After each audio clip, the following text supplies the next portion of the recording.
జాగృతి కార్యకర్తలు కొంచెం సైలెంట్ ఉంటే ప్రెస్ వాళ్ళతో మాట్లాడదామా? జై తెలంగాణ, జై జాగృతి. అందరికీ నమస్కారం. ఇవాళ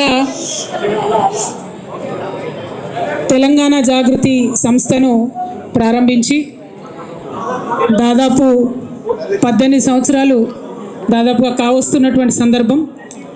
2006లో బయటకు వచ్చి సంస్థను ప్రారంభిస్తే ప్రతి ఉద్యమ సందర్భంలో ప్రతినిత్యం తెలంగాణ ప్రజలకు వచ్చినటువంటి ఏ అంశమైనా కూడా చాలా బలంగా తెలంగాణ ప్రజల గొంతుకగా తలలో నాలుకలాగా ప్రతి ఇంటిలో ఆడబిడ్డలాగా బతుకమ్మ ఎత్తినా బోనం ఎత్తినా వారి సంబరంలో సంబరంలాగా వారి దుఃఖంలో దుఃఖంలాగా కలిసి ఉన్నటువంటి సంస్థ తెలంగాణ జాగృతి సంస్థ.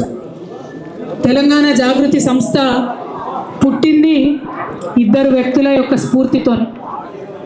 ఒకటి కేసీఆర్ గారు,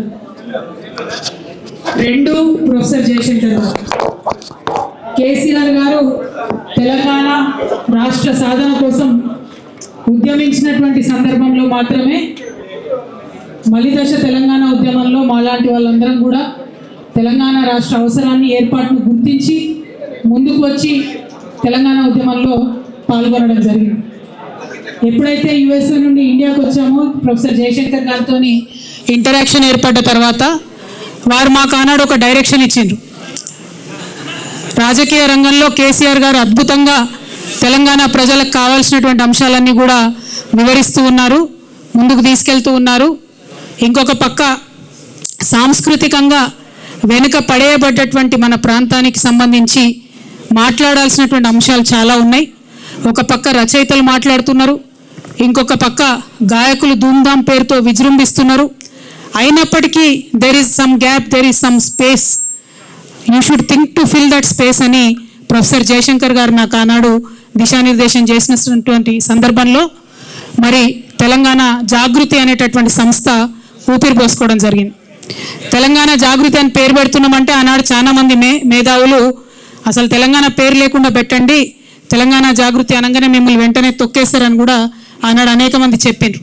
అంత పెద్ద ఎత్తున ఆంధ్ర పాలకుల యొక్క వివక్ష ఉన్నటువంటి సందర్భం అయినా సరే తెలంగాణ జాగృతి పేరు పెట్టుకునే ముందుకెళ్తామని చెప్పి తెలంగాణ జాగృతి పేరు పెట్టి మరి సంస్థని ఇన్ని రోజులు కూడా చాలా అద్భుతంగా నడిపించుకున్నామని చెప్పి నేను భావిస్తూ ఉన్నాను. మరి ఇవాళ ఇన్ని సంవత్సరాల తర్వాత మాకు హైదరాబాద్లో ఎప్పుడు కూడా అశోక్ నగర్లో ఆఫీస్ ఉండేది. ఇవాళ అశోక్ నగర్ నుంచి ఆఫీస్ని మేము బంజారా హిల్స్కి షిఫ్ట్ చేసుకోవడం జరిగింది. ఇక్కడ నుంచి లాంగ్ లీజ్ తీసుకున్నాం మరి ఇక్కడ, కాబట్టి చాలా రోజులు ఇక్కడ మా ఆఫీసు స్థిరంగా మీ అందరి ఆశీర్వాదంతో తెలంగాణ ప్రజల ఆశీర్వాదంతో నిలబడి ఉంటుందని చెప్పి నేను మనస్ఫూర్తిగా భావిస్తూ ఉన్నాను. మరి ఇన్ని సంవత్సరాల ఈ ప్రయాణంలో అనేక మంది కలిసి వచ్చిండ్రు, అనేక మంది ఆశీర్వాదాలు ఇచ్చి పనిచేసిండ్రు, అనేక మంది కలిసి పనిచేసిండ్రు, చాలా మంది అడ్వైజర్స్ ఇచ్చి సలహాలు సూచనలు ఇచ్చి ముందుకు తీసుకెళ్ళిండ్రు. వారందరికీ కూడా మనస్ఫూర్తిగా ఉద్యమాభివందనాలు తెలియజేస్తూ ఉన్నాను.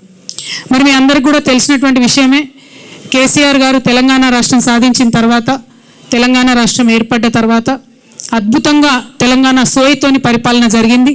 మేము తెలంగాణ జాగృతి సాంస్కృతిక రంగంలో ఏ చిన్న కార్యక్రమం అడిగినా, ఏ చిన్న అంశం డిమాండ్ చేసినా మాకు నిమిషాలలో జీవో వచ్చినటువంటి సందర్భం.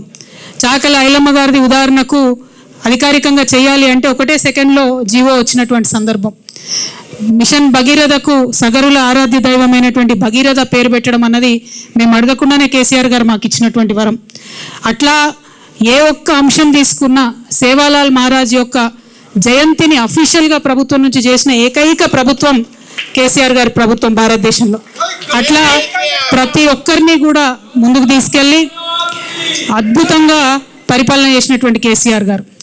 అంబేద్కర్ని మనందరం ఆరాధించేటటువంటి అంబేద్కర్ని 125 అడుగుల ఎత్తు నిలబెట్టి దేశంలోనే ఆనాడు అత్యంత పెద్ద విగ్రహంగా అంబేద్కర్ నిలుపుకున్నాం. అట్లా 1-2 కాదు, ప్రతి ఒక్క అంశంలో కూడా తెలంగాణ సోయితో పరిపాలన జరిగింది. మరి ఇవాళ ఉన్నటువంటి పరిపాలన మనం చూసుకుంటే ఈ 10 సంవత్సరాలకి ఇప్పటికి చాలా తేడా ఉంది.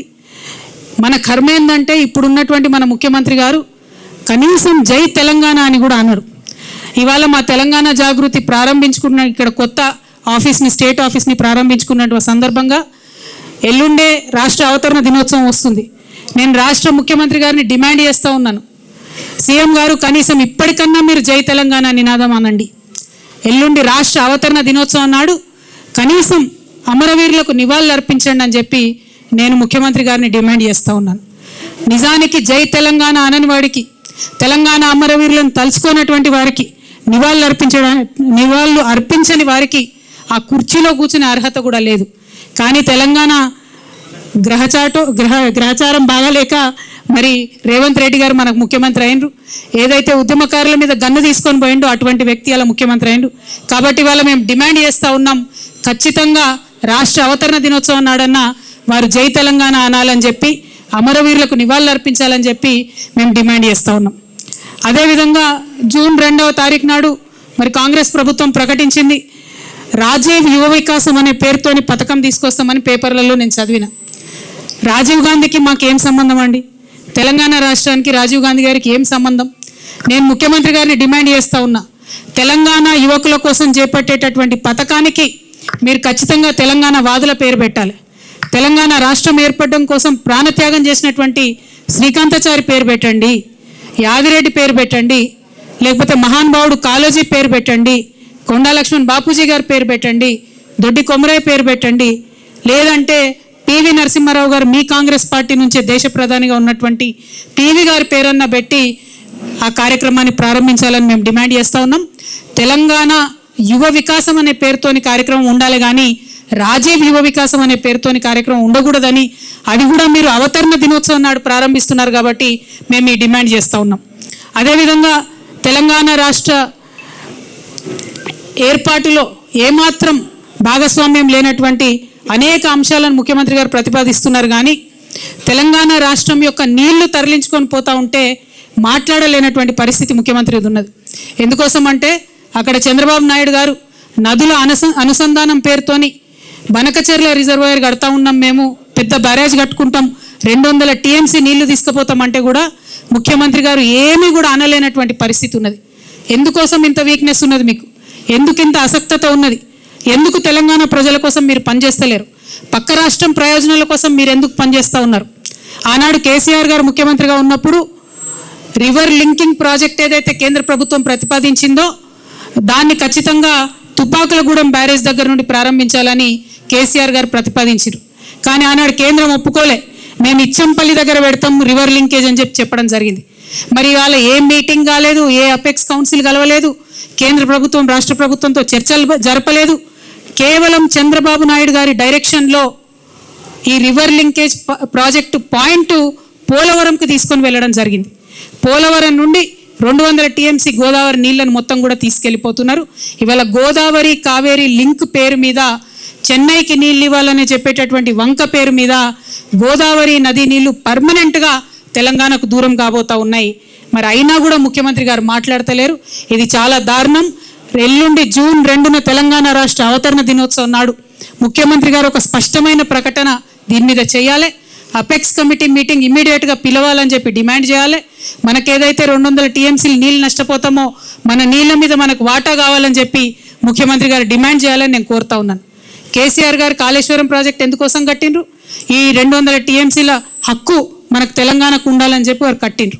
మరి ఇవాళ కేసీఆర్ గారు కాళేశ్వరం కట్టి 4 సంవత్సరాలుగా ప్రతి సంవత్సరం 20 లక్షల ఎకరాలకు నీళ్ళు ఇస్తుంటే మీరు చూసి ఓర్వలేక ఇవాళ కేసీఆర్ గారికి నోటీస్ ఇచ్చిరా? 1 కోటి ఎకరాల మాగాణం తెలంగాణ వేసినందుకు కేసీఆర్ గారికి ఇలా మీరు నోటీసులు ఇచ్చిండ్రా? రైతులకు రైతు బీమా పేరుతోనే ఆదుకున్నందుకు మీరు నోటీసులు ఇచ్చిండ్రా? రైతు బంధు పేరుతో ఆదుకున్నందుకు మీరు నోటీస్ ఇచ్చిండ్రా? కేసీఆర్ కిట్ ఇచ్చినందుకు నోటీస్ ఇచ్చిండ్రా? తెలంగాణ ప్రజలకు మేలు చేసినందుకు నోటీస్ ఇచ్చిరా? ఎందుకోసం నోటీస్ ఇచ్చిండ్రు? అది అసలు కాళేశ్వరం కమిషనా, కాంగ్రెస్ కమిషనా అని ముఖ్యమంత్రి గారు నేను ప్రశ్నిస్తూ ఉన్నాను. ప్రతి తెలంగాణ బిడ్డ కూడా బాధపడుతూ ఉన్నారు. తెలంగాణ జాతిపిత అయినటువంటి కేసీఆర్ గారి మీద మీరు ఇవాళ నోటీసులు ఇవ్వడం అంటే యావత్తు తెలంగాణకు నోటీసులు ఇచ్చినట్టే అని నేను భావిస్తూ ఉన్నాను.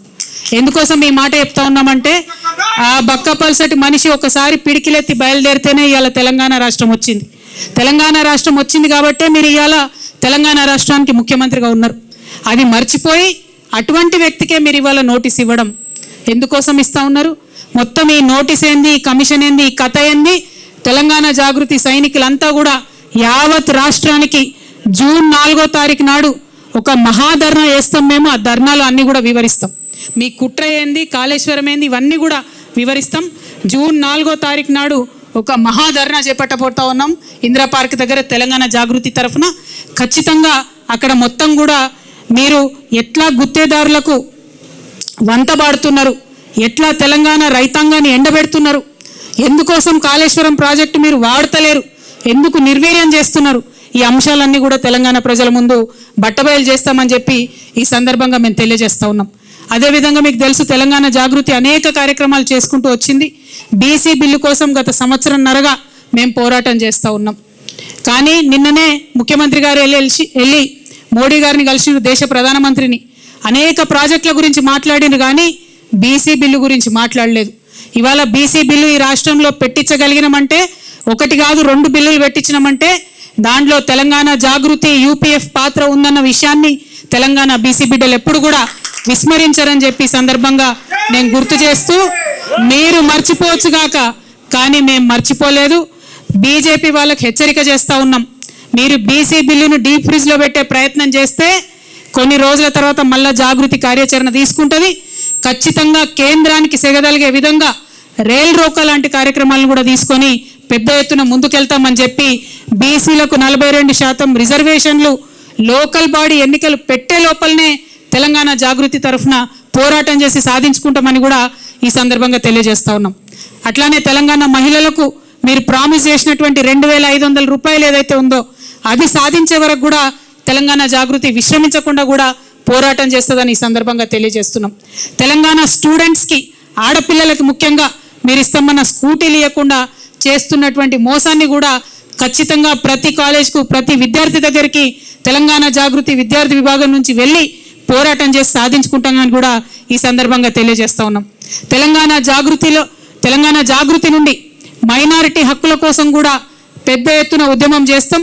ఎన్నడూ లేని విధంగా తెలంగాణ జాగృతిలో మైనారిటీ ముస్లిం విభాగాన్ని, మైనారిటీ క్రిస్టియన్ విభాగాన్ని, మైనారిటీ సిక్ విభాగాన్ని కూడా ప్రారంభించి మైనారిటీ సమస్యలపైన పెద్ద ఎత్తున పోరాటం చేస్తామని కూడా ఈ సందర్భంగా తెలియజేస్తూ ఉన్నాం. అట్లానే మన బంజారాల కోసం, ఆదివాసీల కోసం ఎస్టీ విభాగాన్ని ఏర్పాటు చేసుకుంటున్నాం.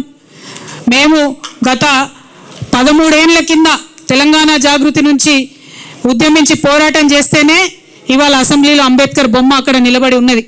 తెలంగాణ జాగృతికి దళిత బిడ్డలకు చాలా అవినాభావ సంబంధం ఉన్నది.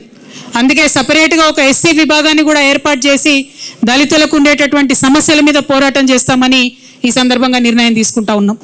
అదేవిధంగా మరి అనేకమైన అంశాలు మేము పనిచేస్తూ వచ్చినాం, ఇక ముందు కూడా పనిచేస్తాం. మేము పనిచేస్తుంటే ఓర్వలేనటువంటి కొంతమంది మరి చాలా మాటలు మాట్లాడుతూ ఉన్నారు. వారందరి ఆశల్ని అడియాశలు చేస్తూ నేను ఇవాళ ఒక ప్రకటన చేస్తూ ఉన్నాను.